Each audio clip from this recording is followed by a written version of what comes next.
Bonjour les artistes. Alors cette semaine pour un article pour le blog Harpero, je me suis dit que j'allais faire une vidéo parce que je voulais aborder le sujet de la confiance en soi. Alors pourquoi la confiance en soi? Ça peut paraître assez éloigné des soirées artistiques et créatives qu'on propose. Pourtant, c'est quelque chose qu'on remarque assez régulièrement, voire tout le temps. C'est la tête des participants quand ils arrivent aux soirées Harpero. Alors on a toujours cette air un petit peu dubitatif, voire un petit peu stressé de se dire « Ouh là là, finalement, qu'est-ce que c'était que cette idée? Pourquoi est-ce que je me suis lancée là-dedans ?» Alors que finalement, après, la soirée se passe très très bien et tout le monde repart absolument ravi. Mais c'est quelque chose qu'on a quand même remarqué de ce manque de confiance en soi dans ce cadre-là, mais je pense aussi, enfin, forcément, c'est une thématique qui touche aussi plein d'autres sujets dans le quotidien. Donc je me suis dit que ça pourrait être une thématique intéressante. Et pour cela, j'ai demandé un petit peu d'aide de la part de David Vigneron. Donc on va faire ça sous forme d'une interview parce que David va avoir plein d'astuces et de connaissances à partager avec vous. Donc David est infirmier, il est hypnothérapeute, il est praticien en EFT, donc c'est une technique de libération émotionnelle, en relation d'aide, en écoute active, et encore dans plein d'autres disciplines, mais je vais le laisser se présenter un petit peu. Il a aussi écrit un livre qui est en vente sur Amazon, qui s'intitule « Vous avez tout pour réussir ». Donc je pense qu'il va avoir plein de clés à partager avec nous pour booster la confiance en soi. Bonjour David et merci beaucoup d'être avec nous cette semaine. Bonjour Émilie, bonjour à toutes et à tous et avec plaisir, avec plaisir. Merci pour ton invitation. Bah, ça fait très plaisir. Est-ce que, donc je t'ai présenté un petit peu, mais tu fais plein d'autres choses. Est-ce que tu peux nous dire quelques mots sur toi, s'il te plaît? Alors, je ne peins pas, hein. Déjà, je ne suis pas dans l'art, je suis peu artistique dans l'âme. Comme tu as bien dit, je suis infirmier. De là, pendant mon cursus d'infirmier, j'ai découvert l'hypnose. Je me suis formé à l'hypnose spécialisée dans la prise en charge de la douleur. Je suis devenu formateur en hypnose et en EFT. Et puis, parallèlement à ça, j'ai toujours, pas toujours, mais depuis que j'ai commencé à exercer, participé à des formations et jurys d'examen de professionnels de santé. Et je me suis interpellé dès le début parce que je voyais des gens qui pensaient réussir, qui se plantent, d'autres qui se plantent et qui réussissent, d'autres qui pensaient se planter, qui se plantent, et enfin d'autres qui pensaient réussir et qui réussissent. Voilà. Et tout ça, petit à petit, m'a amené au développement personnel. J'ai commencé pour moi, avant toute chose, quand même le développement personnel, parce que je crois qu'avant d'expliquer aux autres comment se développer soi personnellement, bien il faut commencer par soi, ça me semble logique. Et puis petit à petit, je suis arrivé sur tout ce qui est coaching, mentor, tout ça, stratégie de réussite, etc. Et je m'y suis intéressé de plus en plus. Et venant d'où je venais, c'est-à-dire du milieu de la santé, je me suis rendu compte qu'il y avait quand même un point fondamental, mais qui était peu abordé par les gens qui s'intéressent aux stratégies de réussite, c'est les ressources qu'on a en nous. J'entends par là les ressources physiologiques, mais également les ressources neurophysiologiques entre guillemets, hein. On parle souvent de ressources mentales et psychologiques. Moi, je parle aussi de ressources physiologiques. Et donc voilà, je m'intéresse à énormément de choses et j'essaie de transmettre ma courte expérience, hein, parce que j'ai pas 70 ans, mais bon, voilà, j'ai quand même acquis quelques expériences.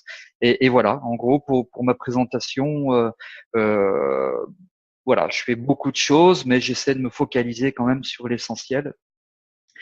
Voilà. Puis donc, c'est avec plaisir que je vais répondre à tes questions. Tout à fait.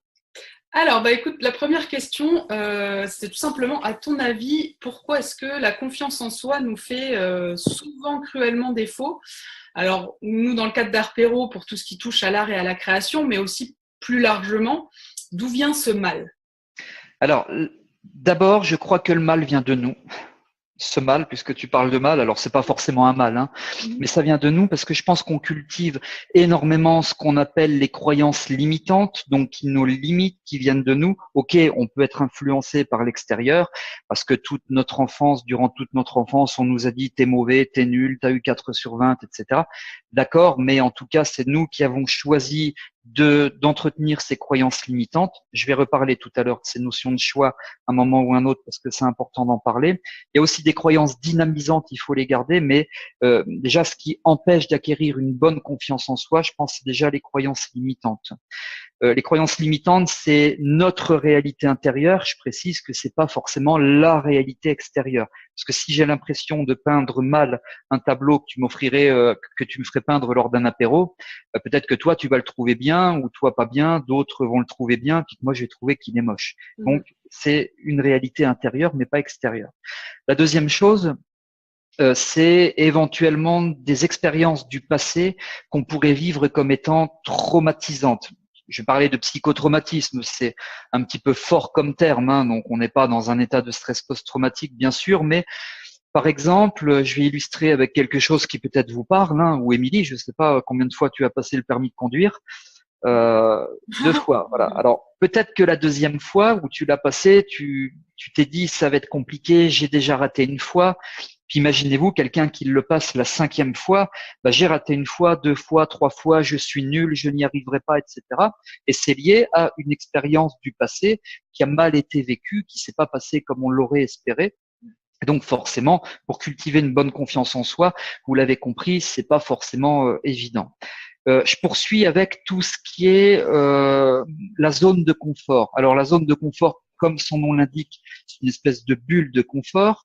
Je vais en vacances, je vais peindre, tout ça, je suis très à l'aise. Pas moi, hein, je suis à l'aise en vacances, mais pas en par contre, si tu me dis un soir d'Arpero, bah tiens, est-ce que tu peux nous faire une petite sculpture je vais sortir de ma zone de confort.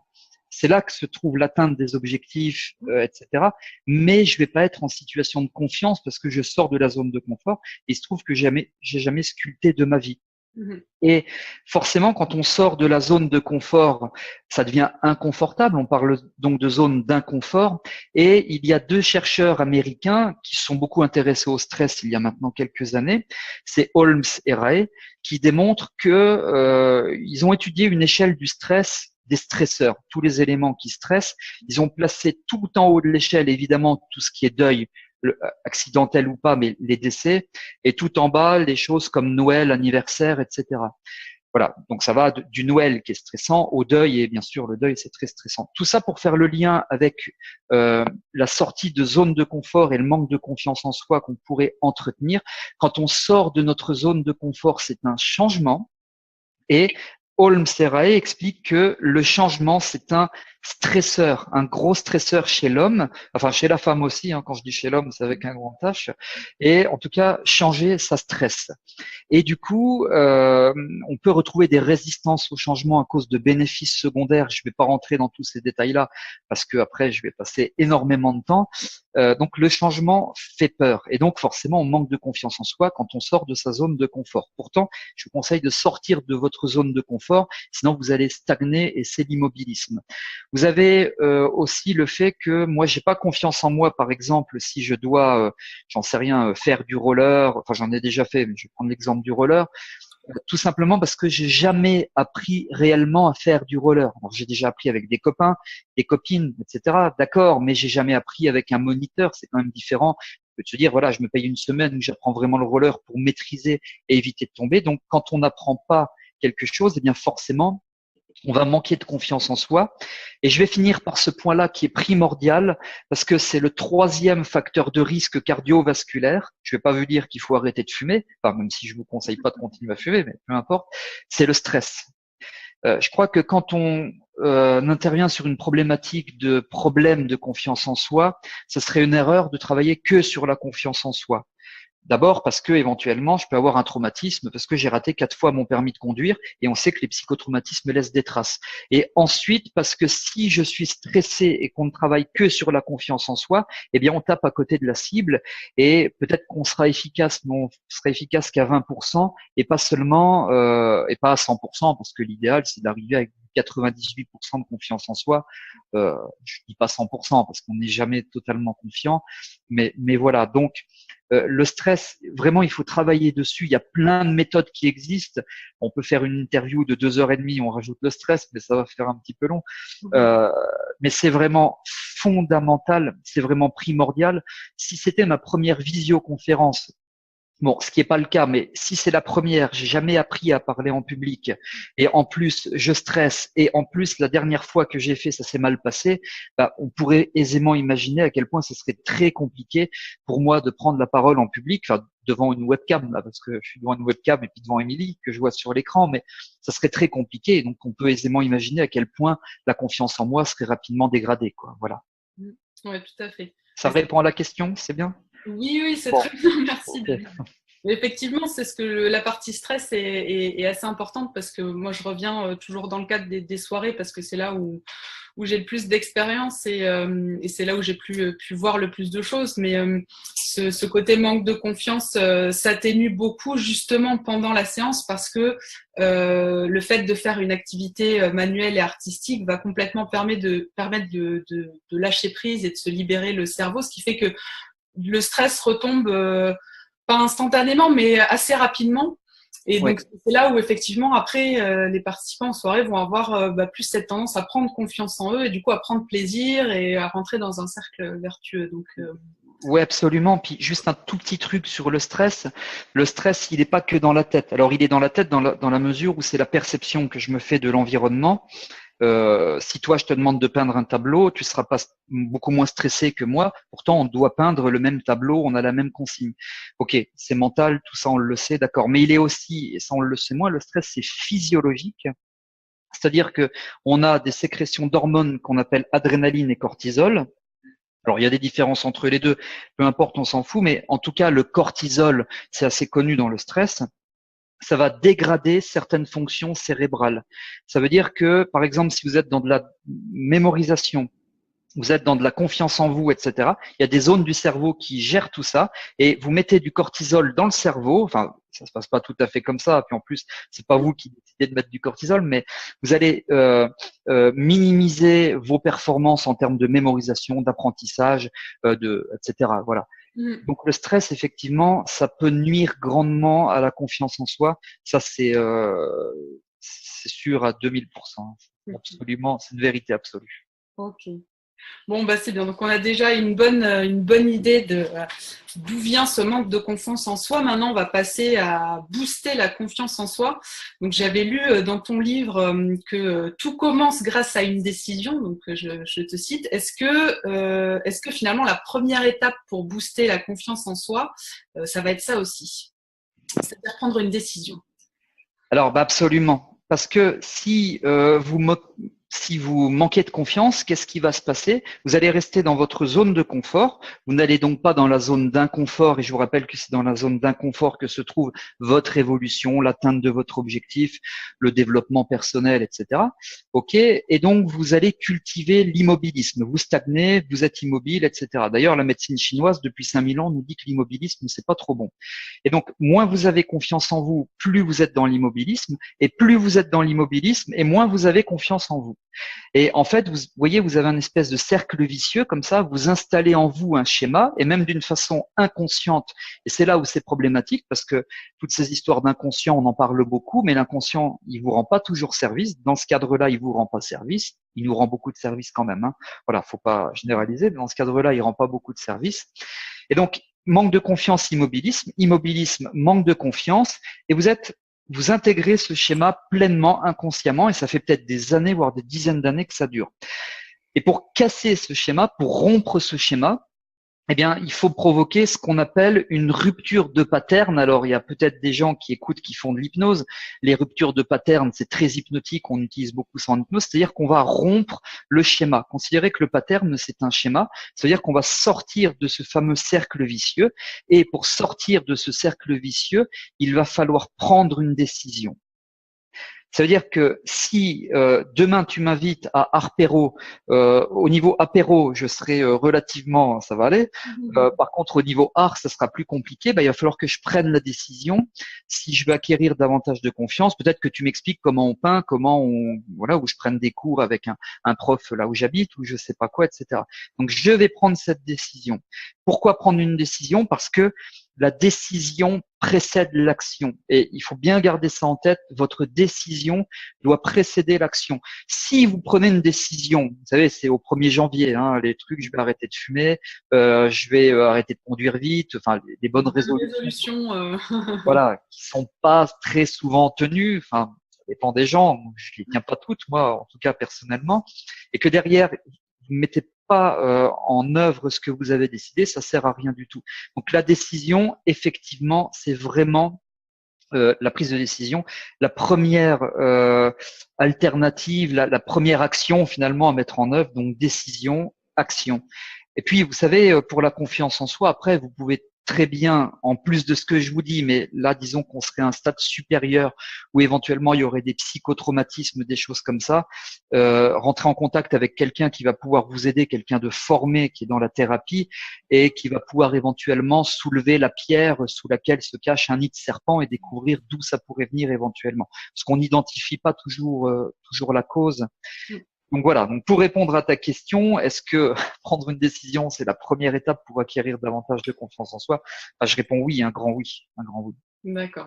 Oui, bien sûr. Après, c'est vrai que ça peut être effectivement, comme tu dis, assez facile pour des petits manques de confiance en soi qu'on peut identifier soi-même. Après, c'est sûr que pour des choses peut-être plus lourdes, entre guillemets, Absolument. ça nécessite de voir quelqu'un. Absolument, mais juste pour rebondir sur ces choses lourdes, etc.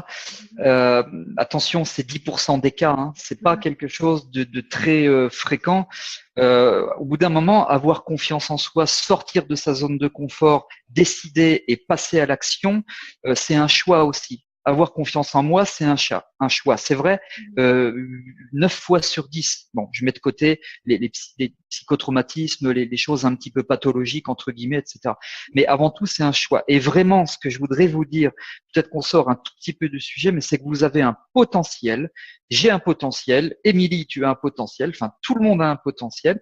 Et je crois qu'on est à 20% de l'exploitation de notre potentiel. On a 100% de potentiel. Alors, imaginez-vous par rapport à tout ce que vous avez déjà fait dans votre vie, etc. Si vous passez de 20 à ne serait-ce 40%, alors 100%, pourquoi pas, mais là, ça me semble un peu plus long en tout cas.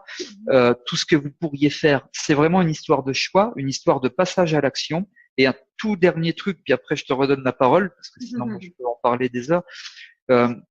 Vraiment quelque chose qui va nuire à la confiance, c'est l'excusite. Hein, l'excusite, c'est trouver des excuses, mais d'une façon chronique. Tout ce qui finit par it en médecine, c'est infection, inflammation, et c'est vraiment l'inflammation du corps, quoi. Vous vous pourrissez la vie parce que vous trouvez des excuses. Oui, mais je vais pas à Harpero parce que je sais pas trop peindre, et puis je vais me retrouver à côté d'un mec ou d'une fille qui sait peindre, et puis ça fait lui 3 mois qu'il vient à Harpero, etc. Et c'est une excuse. Et là, vous sortirez jamais de votre zone de confort, et puis jamais vous n'allez acquérir de la confiance en vous. Puis après, du coup, c'est un peu comme un fruit pourri dans une corbeille, hein, ça peut se propager dans tous les champs de votre vie. Et c'est quand même dommage de passer toute une vie à manquer de confiance en soi, etc. Hein, voilà. Donc balayez toutes les excuses et dites-vous, quand je donne une excuse à quelqu'un, pourquoi est-ce que je donne cette excuse? Qu'est-ce qui se cache derrière? Rien que de conscientiser ça, ça peut déjà vous aider en tout cas, c'est déjà un passage à l'action et ça peut vous aider à acquérir davantage de confiance. Waouh. Bon, bah avec ça, déjà on est blindé. Vous allez faire des Picasso, vous allez voir, vous verrez. Tout à fait. Cela dit, je suis sûre que ton potentiel artistique et créatif, David, est très beau. Ah, merci. Bah écoute, on verra peut-être un jour, mais voilà, si tu m'évalues sur la peinture, là, vous allez être peut-être un peu déçu, mais bon, pourquoi pas. Mais avec Harpero, c'est super facile. D'accord, bah moi je m'occuperai de l'apéro et puis. Alors, on va continuer. Du coup, on a pris la décision. Une fois que la décision est prise, concrètement, est-ce que tu as quelques petites astuces à partager pour booster sa confiance en soi? Oui. Alors, donc vous passez à l'action. Par exemple, moi je vais vous donner un exemple. Bon, vous l'avez compris, je suis infirmier. C'est rare qu'on parle devant 500 personnes. Hein. En général, on est tout seul avec un patient ou plusieurs victimes. Enfin, dans un contexte d'urgence. Mais bon, voilà, c'est 2, 3, 4 personnes maximum. Mais quand j'ai commencé à m'intéresser aux stratégies de réussite, etc., je me suis retrouvé avec des personnes influentes. Je vous rappelle qu'on est la moyenne des 5 personnes qu'on fréquente le plus. On aura peut-être l'occasion d'en reparler, c'est hors sujet. Et si bien qu'un jour, une personne me dit, écoute, est-ce que ça t'intéresse? Je vais organiser un truc dans un théâtre, il y aura 200 à 300 personnes et en plus, on va être vu en direct par 4 à 18 000 personnes, entre 4 000 et 18 000. Ils savaient pas trop. Potentiellement, il y a 18 000 personnes qui allaient me voir, on passait chacun de notre tour, etc. Vous imaginez à quel point j'avais jamais fait ça. Il a fallu sortir de la zone de confort.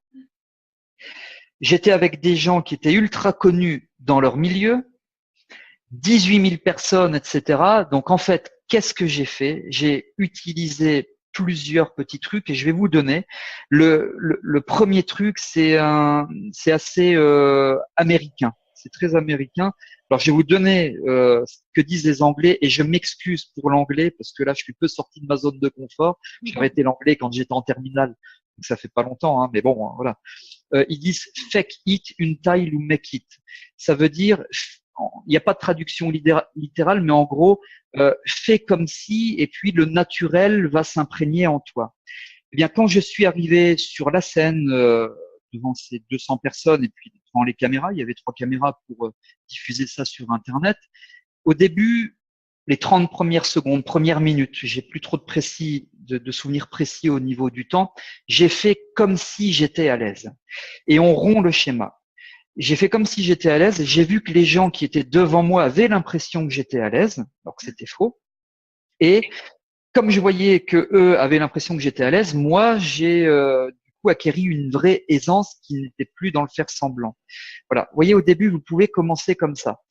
Une toute petite anecdote. Quand la première fois où j'ai posé une perfusion, j'étais en fin de première année à l'école d'infirmier et l'infirmière me dit, vous savez, le milieu hospitalier, c'est assez compliqué et en général, quand on est étudiant, on est encadré, mais pas toujours.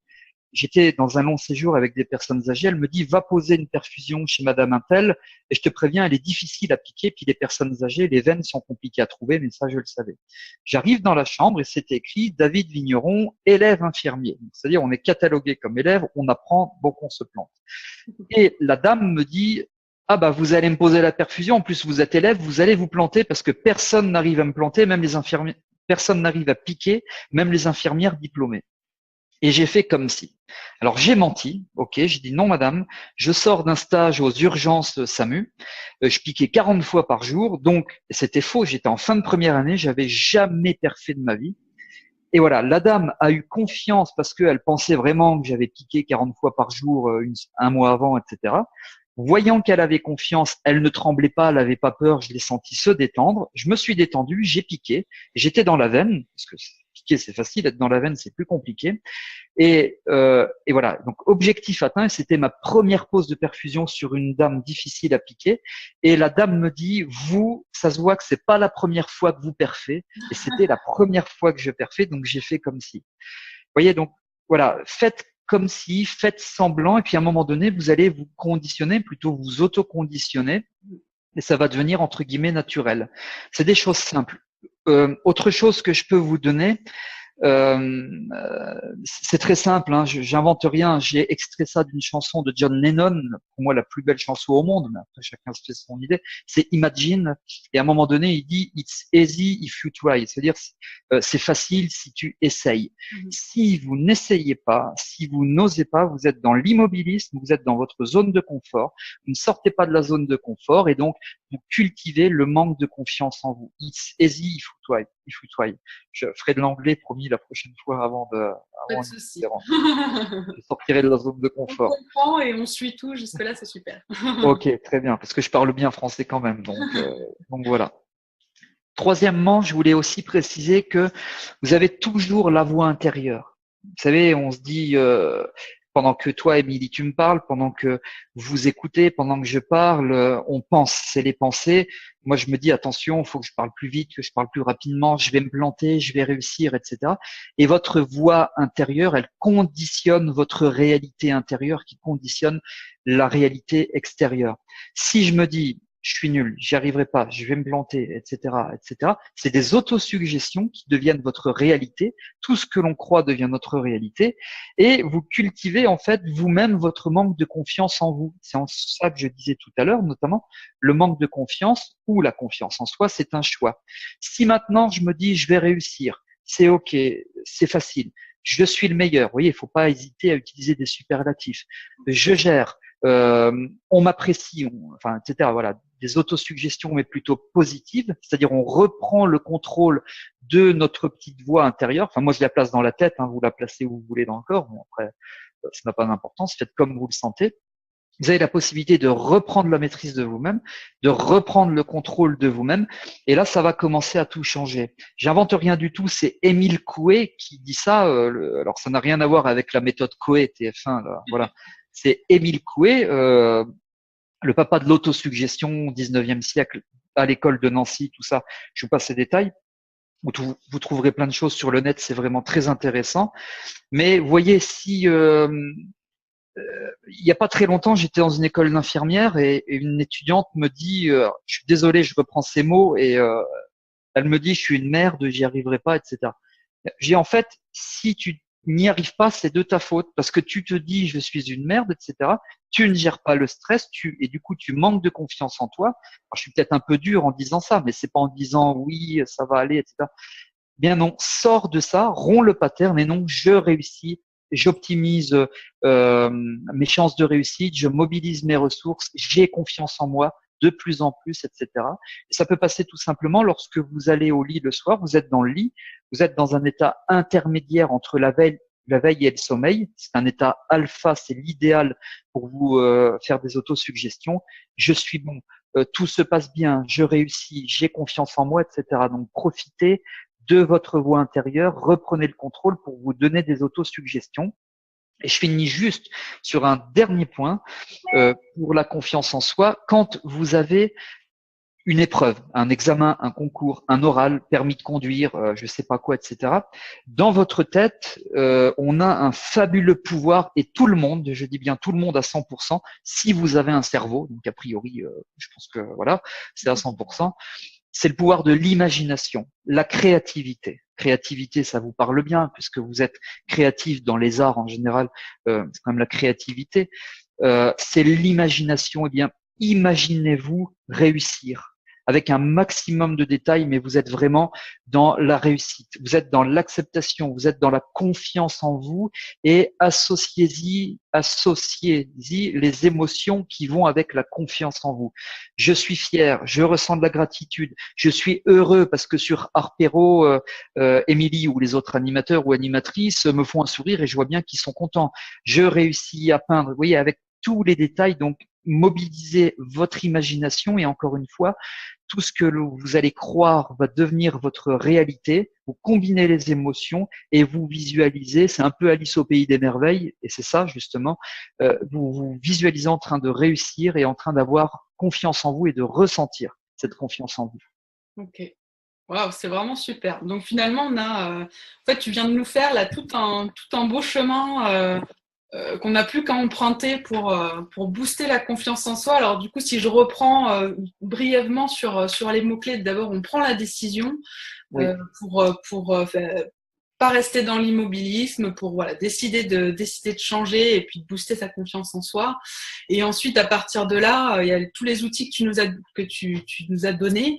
Donc faire semblant jusqu'à ce qu'on y arrive, essayer, c'est toujours facile quand on essaie, les autosuggestions, et puis le pouvoir de l'imagination et de la créativité, de se projeter, de ressentir voilà, toutes les bienfaits de ce que cette super confiance va nous apporter.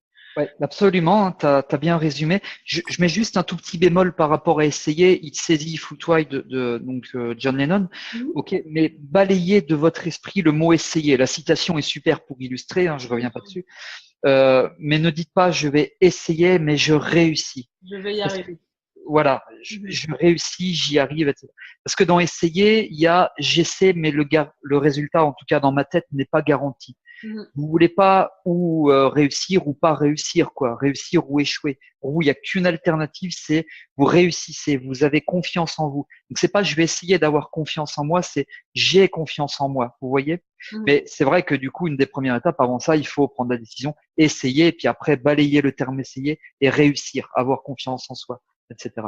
Ok. Bah écoute, c'est vraiment super tout ça. Donc si les gens qui nous suivent un petit peu veulent veulent te retrouver, en savoir plus sur toi, qu'est-ce qu'ils peuvent faire?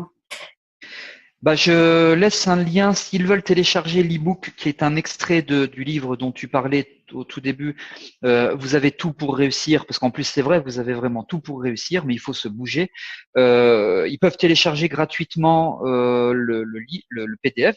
Donc vous avez tout pour réussir. Et puis à partir de là, bah forcément, vous serez informé éventuellement de mes événements, des villes dans lesquelles je me déplace.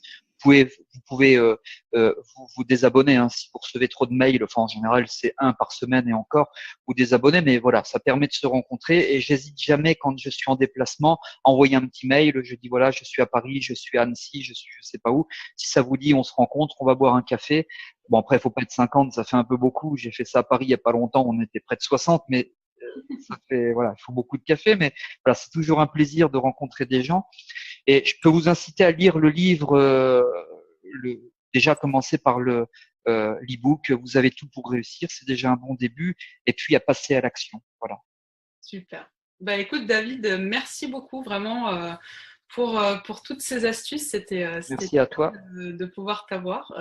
Si tu veux tester l'histoire Arpero, c'est quand tu veux, il n'y aura pas de souci. Ok, ouais, je vais sortir de la zone de confort, je viendrai Voilà, tester. tout à fait. Comme ça, on mettra en pratique.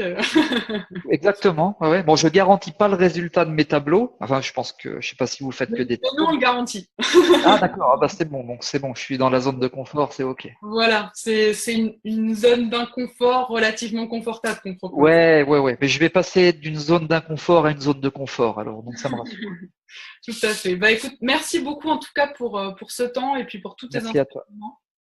informations. J'espère que ça vous aura plu aussi, surtout à vous, que ça vous aura donné quelques clés, quelques astuces pour peut-être identifier certains points dans votre vie où vous manquez de confiance en vous et puis bah, vous donner envie de vous bouger et de booster cette confiance et ce potentiel que vous pouvez avoir. Et puis bah, pour sortir de sa zone de confort pour tout ce qui touche à la créativité et à l'artistique, retrouver toutes les soirées Arpero sur le site internet www.ar-pero.com. Je vous dis à la semaine prochaine pour un prochain article et je vous souhaite une bonne semaine. À bientôt. Au revoir David, merci. Merci. À bientôt. Au revoir.